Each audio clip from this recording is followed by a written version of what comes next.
In 1941, after the P-39 Kingcobra had been in production for 1 year, Bell engineers began designing a new fighter after limitations became apparent on the P-39. The new aircraft would have roots in the design of the one that came before it, but the laminar flow wing would be a defining characteristic.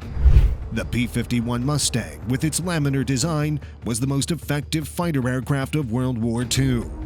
Laminar flow design uses a symmetrical airfoil that minimizes drag, and less drag means more speed. The new airplane that finally materialized was designated the P-63 Kingcobra.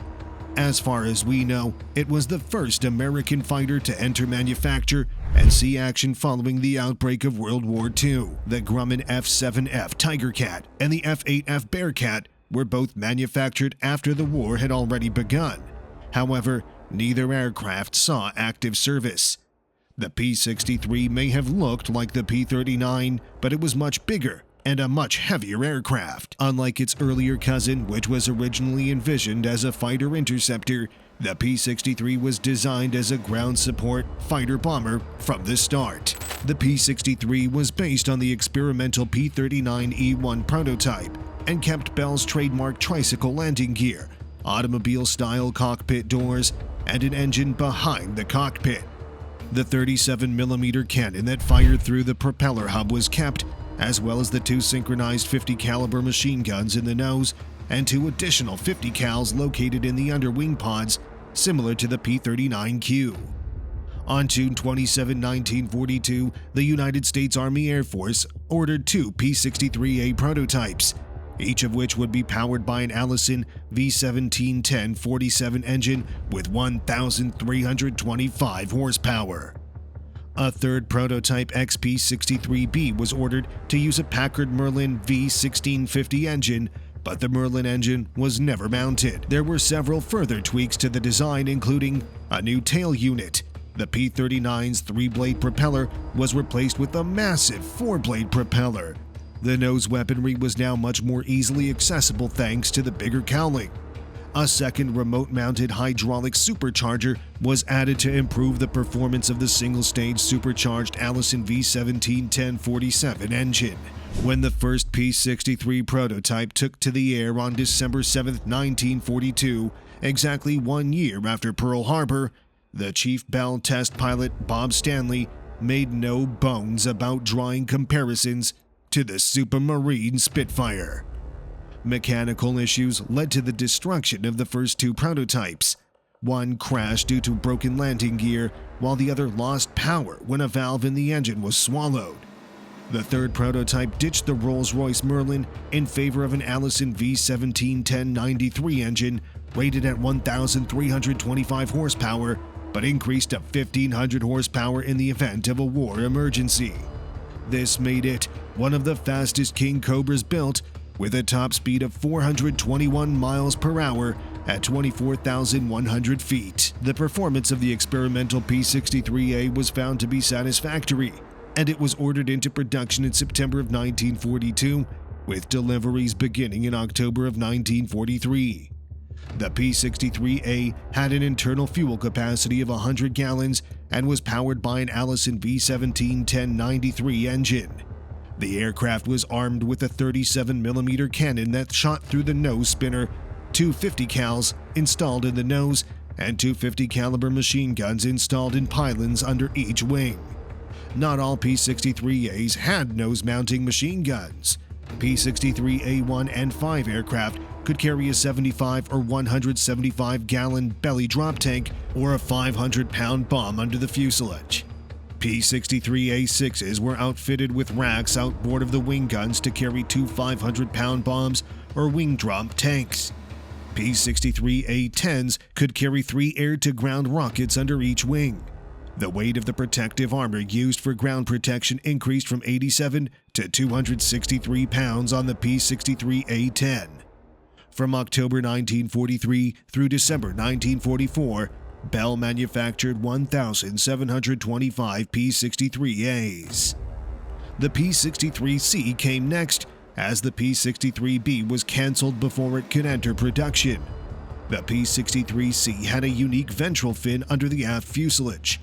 The fuel capacity was raised to 107 gallons, and it was powered by an Allison V1710-117 engine with 1,355 horsepower and a wartime emergency rating of 1,800 horsepower.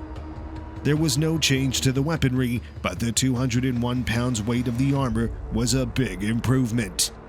Bell manufactured 1,227 P-63Cs. Among P-63 versions, the P-63A and P-63C had the most manufacturing output. Next came the D variant. The P-63D was the fastest variant of the P-63, hitting 437 miles per hour at 30,000 feet, despite being heavier than the other variants. This one was given a 10-inch wing extension and a 1,425 horsepower Allison V1710-109 engine. The bubble canopy replaced the old car-style doors, which was a huge upgrade. In terms of performance, the P-63D was on par with the P-51 Mustang and the P-47 Thunderbolt, but it was destroyed during diving tests.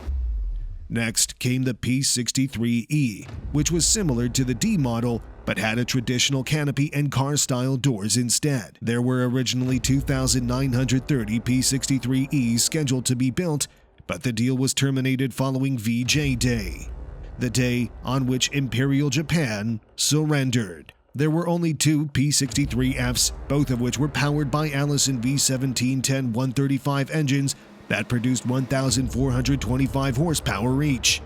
The F model was equipped with a larger vertical stabilizer and a rudder to achieve more longitudinal stability. One P-63F made it through the war and is currently part of the Commemorative Air Force's collection. When training gunners for big and medium bombers like the Boeing B-17 and the North American B-25, the RP-63A was used as a target plane, shot at with frangible bullets as part of a program named Operation Pinball. Bakelite, an early material, was used to make frangible bullets that shattered upon hit with the strongly armored plane. The outside protection on this plane was almost 1,500 pounds of thick, heavy duralumin skin measuring 1/4 of an inch thick. Protection was further enhanced with thick-walled hollow propeller blades, steel guards over the exhaust stacks, grills over the air intakes, and bulletproof glass. The iconic, massive dorsal engine inlet behind the cockpit was closed up and replaced with a clamshell duct. Even with all the safety measures in place, some aircraft still shot down, forcing the pilots to eject. These accidents did not result in any losses. Most of the P-63s were sent to the Soviet Union because of their reliable performance in low-level combat. There were a total of 2,397 P-63As and P-63Cs sent to the USSR, with just 21 being lost en route, while another account puts the number at 2,456 of these, 2,422 of which were successfully delivered. What made the P-63 and P-39 so effective in Russia was that most aerial combat on the Eastern Front was conducted at lower altitudes of roughly 15,000 feet or less. It was a very different story in Europe. Most American fighters were tasked with protecting long-range bombing missions over Germany by B-17s and B-24s, flying at very high altitudes. Almost all dogfights started at heights of 30,000 feet or more, where U.S. fighters often provided top cover for bomber squadrons. On the other hand, in Russia, distances were substantially shorter, and unlike the United States and Britain, the Russian Air Force did not engage in high-altitude, long-distance bombing flights. The U.S. Army Air Force never used the P-63 in action, although some were employed for fighter training. While it was never widely adopted as the superior replacement for the Kingcobra that its designers had envisioned, the Kingcobra did find success in its role of attacking ground targets. It proved a sound concept in the realm of ground attack, and her airframe proved as reliable as her armament proved lethal. Like the rest of the P-39 series, the Soviets had a lot of success with this particular model, and when compared to her little sibling, the bigger Kingcobra was clearly an upgrade.